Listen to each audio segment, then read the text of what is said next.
الشیطان الرجیم بسم اللہ الرحمن الرحیم الذین استجابوا للہ والرسول من بعد ما اصابهم القرح، وہ لوگ جنہوں نے زخمی ہونے کے باوجود اللہ اور اس کے رسول کی پکار کو فرما برداری کے ساتھ قبول کیا۔ ان چند آیات کے شان نزول میں جنگ احد کے بعد کا واقعہ اور کچھ حصہ ہے۔ جنگ احد کے بعد جس وقت مشرکین میدان چھوڑ کر جا چکے تو حمراء الاسد ایک مقام ہے جو مدینہ منورہ سے 8 کلومیٹر کے فاصلے پر ہے، 8 میل کے فاصلے پر ہے۔ تو وہاں پر ان کو احساس ہوا کہ ہم نے بلا وجہ ہی میدان چھوڑ دیا ہے، مسلمان بہت سارے شہید ہو گئے تھے، بہت سارے زخمی تھے۔ ایسی حالت میں اگر ہم تھوڑی سی ہمت اور کرتے تو کافی نقصان پہنچا سکتے تھے۔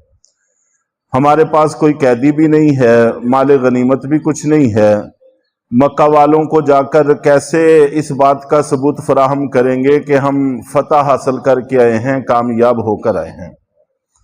تو اس احساس کی وجہ سے حمراء الاسد مقام پر رک گئے، اور وہاں رکنے کے بعد نبی پاک صلی اللہ علیہ وسلم کو بھی اطلاع ہو گئی کہ یہ وہاں پر جمع ہو رہے ہیں۔ تو اگلے ہی دن صبح کو اللہ کے نبی صلی اللہ علیہ وسلم نے اعلان فرمایا کہ ہم ان کا پیچھا کریں گے، بجائے اس کے کہ وہ وہاں سے جمع ہو کر پھر مدینہ منورہ پر چڑھائی کریں، تو ہم اس فتنے کا قلع قمع کرنے کے لیے ان کا پیچھا کریں گے، ان کا تعاقب کریں گے۔ چنانچہ صحابہ کرام تیار ہو گئے، اور یہ وہ لشکر تھا کہ تقریباً سبھی کو پٹیاں بندھی ہوئی تھیں۔ اللہ کے نبی صلی اللہ علیہ وسلم سمیت آپ کا سر مبارک بھی زخمی تھا، چہرہ مبارک بھی زخمی تھا، آپ کے دانت کی شہادت کا مسئلہ بھی تھا، اور اس کے علاوہ صحابہ کرام کسی کے بازو پہ پٹیاں بندھی ہیں، کسی کی ٹانگ پہ پٹیاں بندھی ہیں، کسی کے سر پہ پٹیاں بندھی ہیں۔ تو ایسی کیفیت میں یہ لشکر تیار ہوا، اور یہ بھی روایات میں آتا ہے کہ ایسے بھی تھے کہ جن کو 2 آدمیوں نے سہارا دے کر چلا کر سواری پر سوار کیا۔ اس انداز سے یہ لشکر تیار ہوا۔ تو اسی کا یہاں پر تذکرہ کیا ہے کہ اللہ اور اللہ کے رسول کے حکم کو بڑی خوبصورتی کے ساتھ زخمی ہونے کے باوجود انہوں نے قبول کیا۔ اللہ تعالیٰ نے یہاں پر صحابہ کرام کے اس عمل کی مدح فرمائی ہے، تعریف کی ہے۔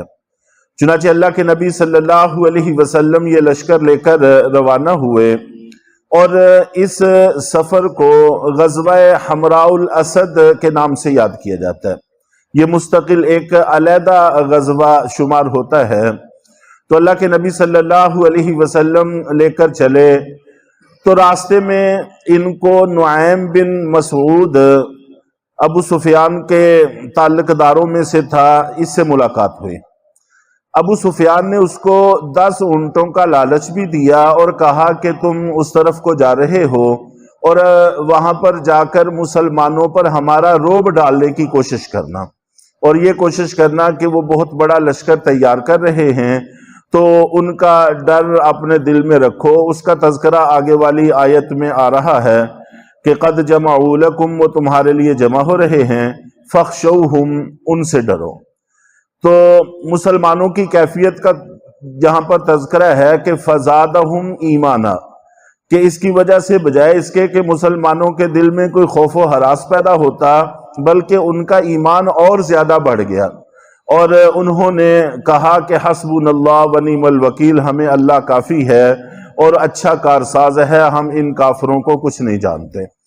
چنانچہ یہ ان کا حربہ ناکام رہا، اور قبیلہ بنو خزاعہ کا ایک شخص، قبیلہ بنو خزاعہ یہ ہمیشہ مسلمانوں کے ساتھیوں میں رہا ہے۔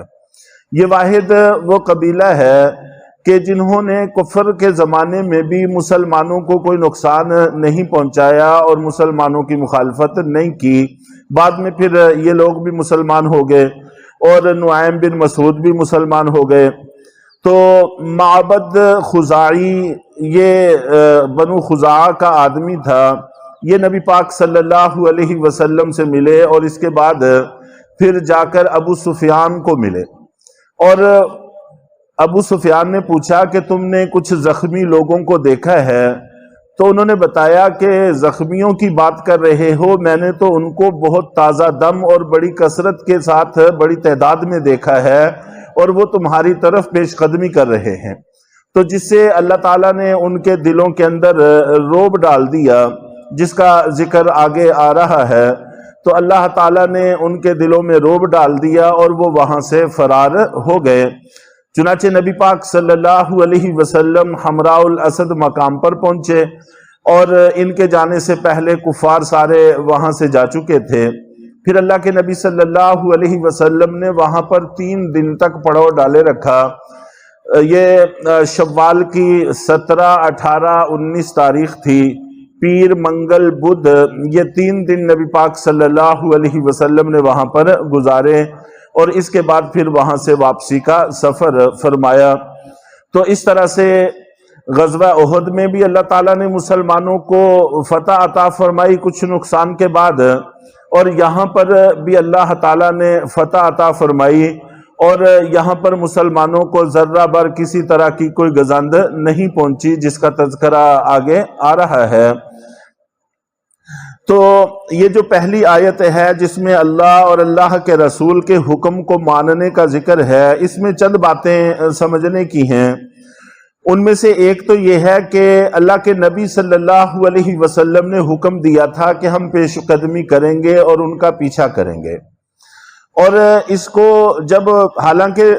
کو جب ذکر کیا ہے اللہ تعالیٰ نے بعد میں مدح کے مقام میں، تو یہاں پر یہ ذکر کیا ہے الذین استجابوا للہ والرسول، کہ اللہ اور اس کے رسول کے حکم کو مانا ہے۔ حالانکہ حکم صرف رسول کا تھا، اللہ تعالیٰ کے حکم کا کہیں تذکرہ موجود نہیں ہے، لیکن اس کے باوجود اللہ کے نبی کے حکم کو ہی اللہ کا حکم بھی قرار دیا ہے۔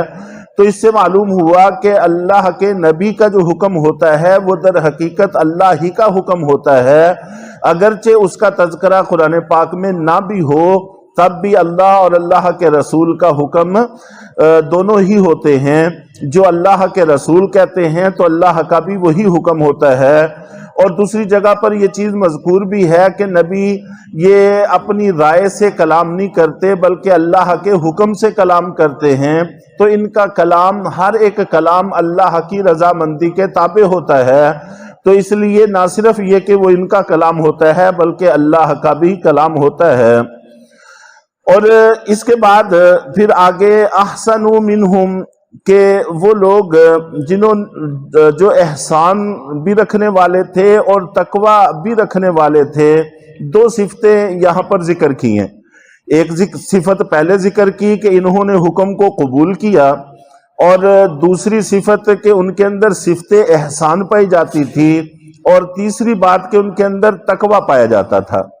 تو احسان در حقیقت اخلاص کو کہتے ہیں۔ تو اس سے یہ بھی بات سمجھ میں آئی کہ کسی بھی مہم میں محض ہمت اور کوشش یہی کافی نہیں ہے، بلکہ اس کے ساتھ ساتھ اخلاص کا ہونا بھی ضروری ہے۔ اگر تمہاری محنت تو بہت ہے، کوشش بہت ہے، لیکن خالص اللہ کے لیے نہیں ہے، تو تب بھی کوئی فائدہ نہیں ہے، وگرنہ ایسے بہادری اور شجاعت کے واقعات تو کفار میں بھی بہت زیادہ ملتے ہیں۔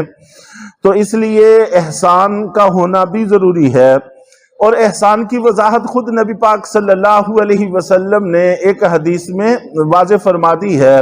وہ حدیث جبریل جو معروف اور مشہور حدیث ہے، تو جس کی تفصیل تو اس وقت عرض نہیں کی جائے گی۔ وہاں پر اللہ کے نبی صلی اللہ علیہ وسلم سے جبریل نے پوچھا تھا کہ احسان کیا ہے، تو اس کے جواب میں آپ نے ارشاد فرمایا تھا کہ احسان یہ ہے کہ تم اللہ کی عبادت ایسے کرو گویا کہ تم اللہ کو دیکھ رہے ہو، اور اگر تمہیں یہ کمال حاصل نہ ہو سکے تو پھر کم سے کم درجہ یہ ہے کہ عبادت ایسے کرو کہ اللہ تمہیں دیکھ رہے ہیں. تو اگر یہ درجہ بھی حاصل ہو جائے تو بہت بڑی بات ہے. جس وقت انسان گناہ کرتا ہے تو در حقیقت اس سے بھی نیچے چلا جاتا ہے، تو پھر اس سے گناہ سرزد ہوتا ہے. اور تقوی کی بہترین مثال وہی ہے جو حضرت امیر المومنین حضرت عمر رضی اللہ تعالی عنہ نے حضرت ابی بن کعب رضی اللہ تعالی عنہ سے سوال کیا تھا کہ تقوی کس کو کہتے ہیں. تو حضرت ابی بن کعب رضی اللہ تعالیٰ عنہ نے پوچھا کہ امیر المومنین آپ کبھی ایسے راستے سے گزرے ہیں جہاں پر کانٹے بہت زیادہ ہوں؟ تو حضرت عمر رضی اللہ تعالیٰ نے فرمایا کہ بہت مرتبہ اس کا اتفاق ہوتا ہے. تو پوچھا کہ کیسے گزرتے ہیں؟ تو انہوں نے فرمایا کہ میں اپنے دامن کو اچھی طرح سے سمیٹ لیتا ہوں اور بڑی احتیاط سے چلتا ہوں. تو حضرت ابی بن کعب رضی اللہ تعالیٰ نے کہا کہ بس یہی تقوی ہے کہ یہ دنیا خاردار جنگل ہے اور یہاں کے خار گناہ اور نافرمانیاں ہیں. انسان اپنے دامن کو اس طرح سے سمیٹ کر گزر جائے کہ گناہوں میں اس کا دامن نہ الجھے، بس یہ تقوی ہے. تو اللہ تعالی ہم سب کو اس کی توفیق عطا فرمائے.